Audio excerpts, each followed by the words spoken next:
Good morning बच्चों, welcome to Hindi grammar class. आज की वीडियो में हम पढ़ेंगे और सीखेंगे कि जो अनौपचारिक पत्र होते हैं उन्हें कैसे लिखा जाता है। लास्ट वीडियो में मैंने आपको बताया था कि ऐसे पत्र जो हम अपने करीबी रिश्तेदारों को लिखते हैं, अपने परिवार के सदस्यों को लिखते हैं, अपने दोस्तों मित्रों को लिखते हैं, वो पत्र कैसे पत्र कहलाते हैं? अनौपचारिक पत्र कहलाते हैं, जिसमें हम किसी औपचारिक भाषा का प्रयोग नहीं करते हैं, किसी फॉर्मल लैंग्वेज को यूज़ नहीं करते हैं। क्योंकि जिन लोगों को पत्र लिख रहे हैं उनको हम बहुत अच्छे से जानते हैं, हम उनसे प्यार करते हैं, वो हमसे प्यार करते हैं, तो हमारी जो भाषा होती है वो थोड़ी सी कम गंभीर हो जाती है। तो हम अपनी नॉर्मल जो हम आपस में एक दूसरे से बात करते हैं उसी भाषा में पत्र लिखते हैं। तो ये पत्र मम्मी को, पापा को, भाई को, बहन को, फ्रेंड को, मामा को, चाचा को, किसी को भी लिखा जा सकता है। ठीक है, तो आइए स्टार्ट करते हैं पहले अनौपचारिक पत्र से, जो लिखा गया है माता जी को। तो माता जी को पत्र लिखा गया है और टॉपिक क्या है वो आपको पत्र में पढ़ने के बाद पता चलेगा। तो सबसे पहले आप लिखेंगे एड्रेस, ठीक, 950 सेक्टर 38 बोकारो, ये आपका हो गया एड्रेस। ठीक है, उसके बाद हो गई आपकी डेट। उसके बाद आप माता जी के लिए कुछ भी संबोधन के लिए उनके सम्मान में लिखना चाहते हैं, जैसे यहाँ लिखा हुआ है परम पूज्य माता जी चरण वंदना। चरण वंदना का मतलब हम उनके चरण छू रहे हैं, तो उसके लिए हम लिखते हैं चरण वंदना। हम नमस्ते भी बोल सकते हैं, या जो भी आप मम्मी को बोलते हैं अपनी मिलने पर वही शब्द आप यहाँ प्रयोग करेंगे। ये पर्सन टू पर्सन डिफरेंट हो सकते हैं। ठीक है, देखिए कहाँ से स्टार्ट हुआ है। कल आपका पत्र मिला, पढ़कर अत्यंत प्रसन्नता हुई कि घर में सब सकुशल है। सकुशल होने का मतलब सब ठीक है। जैसे कल आपकी मम्मी ने आपको पत्र लिखा होगा तो वो आपने पढ़ा, अब आप उनके उस पत्र के रिटर्न में एक पत्र लिख रहे हो जिसमें आप ये बात लिख रहे हो कि कल आपका पत्र मिला, पढ़कर अत्यंत बहुत अधिक प्रसन्नता हुई कि घर में सब सकुशल है। आपने पत्र में मुझे लिखा है कि मैं पढ़ाई के अतिरिक्त अन्य क्रियाकलापों में भी भाग लूँ।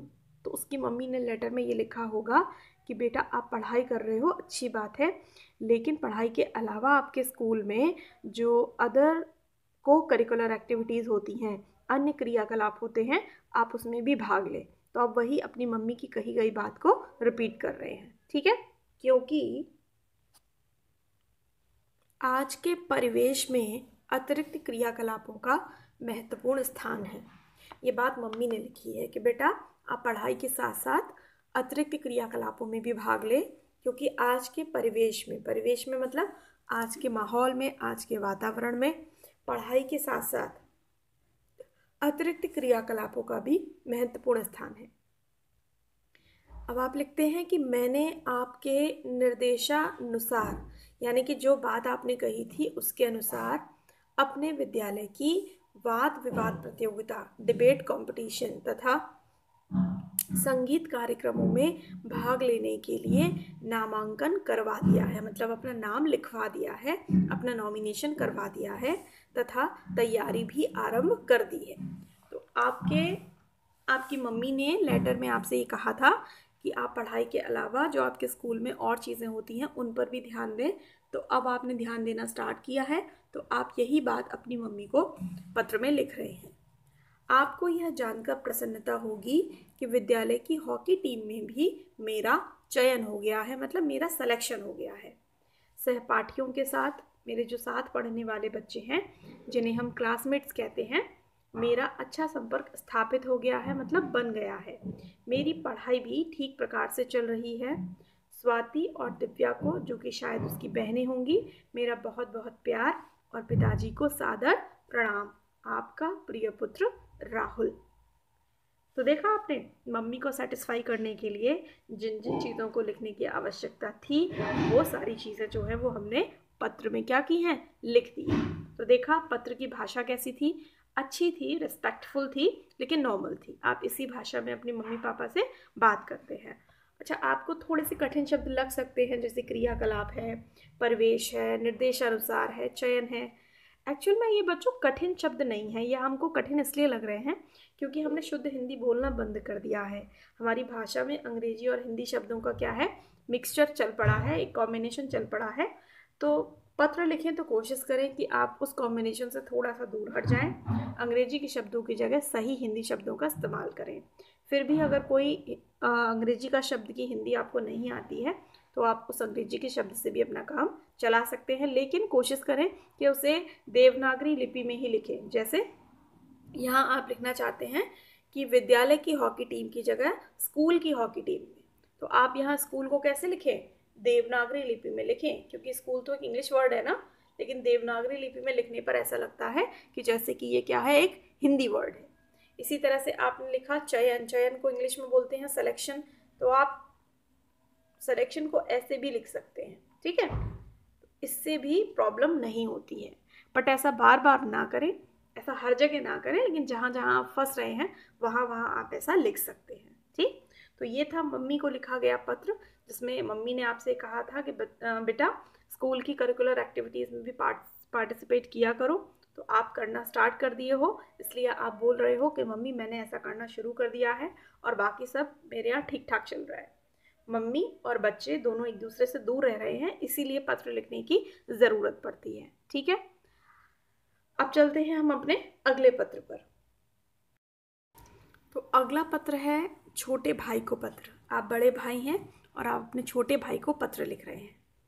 तो लेफ़्ट साइड में आपने लिखा एड्रेस 12/15/15 शास्त्री नगर धनबाद। अब ये जो जगह है ना, जैसे पहले बोकारो थी, ये धनबाद है, ये स्टेट की क्या है, सिटीज़ हैं, ठीक। जैसे बोकारो झारखंड में है, ठीक है, इसी तरह से। उसके बाद हुआ आपका दिनांक, आपने स्टार्ट किया अपने छोटे भाई के लिए प्रिय धवल, उसका नाम धवल है। शुभाशीष मतलब आपको मैं बहुत बहुत आशीर्वाद देता हूँ। देखिए अपने से बड़े जनों को लिखते हैं तो चरण वंदना, यानी कि आप उनके पैर छूते हैं, और छोटे भाई को लिख रहे हैं तो ये मानकर चल रहे हैं कि उसने आपके पैर छुए और आपने उसको क्या किया, आशीर्वाद दिया। तो आपने यहाँ पे लिख दिया कि बहुत बहुत आशीर्वाद। अब देखिए, तुम्हारे विद्यालय की ओर से अर्धवार्षिक परीक्षाओं की अंक तालिका आज ही मिली है। अब कौन कौन से शब्द आपको परेशान करेंगे? अर्धवार्षिक, अर्धवार्षिक का मतलब क्या होता है? Half yearly exams, mid term exam जिससे आप बोलते हैं ना, मिड टर्म, ठीक है। तो वो हो गया आपका half yearly exam. Half yearly exam लगभग स्कूल्स में कब होते हैं? लगभग नवंबर दिसंबर में होते हैं हाफ ईयरली एग्जाम, ठीक। जिन स्कूल्स में दो बार एग्ज़ाम होते हैं, तो एक आपका होता है हाफ ईयरली एग्ज़ाम और एक होता है आपका फाइनल एग्ज़ाम, तो उसे हिंदी में बोलते हैं अर्धवार्षिक, ठीक है। साल में जो परीक्षाएं 2 बार होती हैं, जो 1 बार होती है वो वार्षिक परीक्षा, जो 2 बार होती हैं वो अर्धवार्षिक। अंक तालिका का मतलब होता है मार्कशीट, तो मार्कशीट को हिंदी में बोलते हैं अंक तालिका। तुम्हारे विद्यालय की ओर से अर्धवार्षिक परीक्षाओं की अंक तालिका आज ही मिली है। इसे पढ़कर अच्छा नहीं लगा क्योंकि 2 विषयों में तुम्हारे अंक संतोषजनक नहीं हैं, मतलब अच्छे नंबर नहीं आए हैं। मुझे ऐसा प्रतीत होता है, यानी कि मुझे ऐसा लगता है कि तुम नियमित रूप से रेगुलरली पढ़ाई नहीं कर रहे हो। तो जो बड़े भाई हैं वो अपने छोटे भाई से क्या कर रहे हैं, उसकी पढ़ाई को लेकर कंप्लेन कर रहे हैं, शिकायत कर रहे हैं, क्योंकि जो परीक्षाएं हुई हैं उसमें नंबर अच्छे नहीं आए हैं। तुम्हें यह बात तो ज्ञात ही है का मतलब पता ही है कि पिताजी का स्वास्थ्य ठीक नहीं चल रहा है, फिर भी वे किसी ना किसी तरह तुम्हें पढ़ाई का खर्चा नियमित रूप से भिजवा रहे हैं। ये तो थोड़ी सी ब्लैकमेलिंग हो गई है ना, लेकिन ठीक है, हमारे हिंदुस्तानी घरों में इस तरीके की भाषा चलती ही है। हम ब्लैकमेलिंग करके या किसी को इमोशनल डील करके उससे काम निकलवाने की कोशिश करते हैं। तो यहाँ पर भी यही हो रहा है कि बड़े भाई ने बोला कि तुमको तो पता ही है कि पापा बीमार हैं और वे बहुत ज़्यादा नहीं कमाते हैं, लेकिन फिर भी वो तुम्हारी पढ़ाई का खर्चा उठा रहे हैं और रेगुलरली तुमको भिजवा भी रहे हैं। अब इसके बदले तुम क्या कर रहे हो? तो तुम्हारा भी कर्तव्य हो जाता है कि तुम मन लगाकर पढ़ाई करो। हमें तुम्हारी क्षमता पर पूरा विश्वास है। ऐसा लगता है कि तुम समय को ठीक प्रकार से नियोजित नहीं कर पा रहे हो। नियोजित करने का मतलब क्या होता है कि तुम एक टाइम टेबल नहीं बना पा रहे हो अपना, जिसमें तुम्हें ये पता हो कि तुम्हें किस टाइम से क्या करना है। समय का नियोजन मतलब होता है टाइम का मैनेजमेंट। तुमको टाइम का मैनेजमेंट नहीं आ रहा है, तुम स्वयं समझदार हो, हमें विश्वास है कि तुम भविष्य में शिकायत का अवसर नहीं दोगे। शुभकामनाओं के साथ तुम्हारा शुभेच्छु। शुभेच्छु मतलब तुम्हारे लिए शुभ इच्छा करने वाला, तुम्हारे लिए अच्छी इच्छा करने वाला सुनील कुमार, जो कि तुम्हारा बड़ा भाई है। तो इस पत्र में क्या हुआ, एक छोटा भाई था, एक बड़ा भाई था। छोटे भाई के नंबर जो हाफ ईयरली एग्ज़ाम्स थे उसमें कुछ सब्जेक्ट्स में कम आए थे, तो बड़े भाई को और पूरे परिवार को ये बात नहीं अच्छी लगी। तो इस बात को किस तरीके से छोटे भाई तक पहुंचाना है, वो चीज़ जो है वो इस पत्र में लिखी गई है। ठीक है, अब इस पत्र में शब्द आया नियोजन, मतलब मैनेजमेंट आया, अर्धवार्षिक हाफ ईयरली आया, अंक तालिका मार्कशीट आया, प्रतीत होता है मतलब सीम्स, नियमित रूप से मतलब रेगुलरली। ठीक है, शुभकामनाएं, जब आप किसी को ब्लेसिंग्स देते हैं तो शुभकामनाएं बोलते हैं तुम्हारा शुभेच्छु। ठीक है, इस तरह से हमने अपने छोटे भाई को एक पत्र लिख दिया जिसमें हमने अपने मन की सारी बातें कर दी। अब चलते हैं हम अपने तीसरे पत्र पर, जो कि हमने अपने मित्र को लिखा है। तो अगला पत्र क्या है, मित्र को उसके पिता की मृत्यु पर शोक के लिए पत्र। देखिए, मित्र को पत्र भी कई तरीके की सिचुएशंस में लिखे जा सकते हैं। यहाँ सिचुएशन थोड़ी सी गंभीर है क्योंकि जो आपके मित्र हैं उनके पिताजी की मृत्यु हो गई है। अब जाहिर सी बात है कि मित्र के घर में शोक होगा, तो आप किस तरह से उस अपने शोक को मित्र को बताते हैं, जताते हैं और उसको थोड़ी सी हिम्मत देते हैं, वो पत्र में भाषा जो है वो बहुत इम्पॉर्टेंट होगी। ठीक है, तो सबसे पहले स्टार्ट एड्रेस से करेंगे, A5 शास्त्री नगर गाजियाबाद। ठीक है, इसके आगे चलते हैं, एड्रेस के बाद दिनांक, और आप यहाँ से स्टार्ट कर रहे हैं कि प्रिय मित्र मयंक, सप्रेम, स का मतलब होता है प्रेम के साथ, स जहाँ लग जाए वहाँ मतलब होता है साथ, प्रेम के साथ नमस्ते।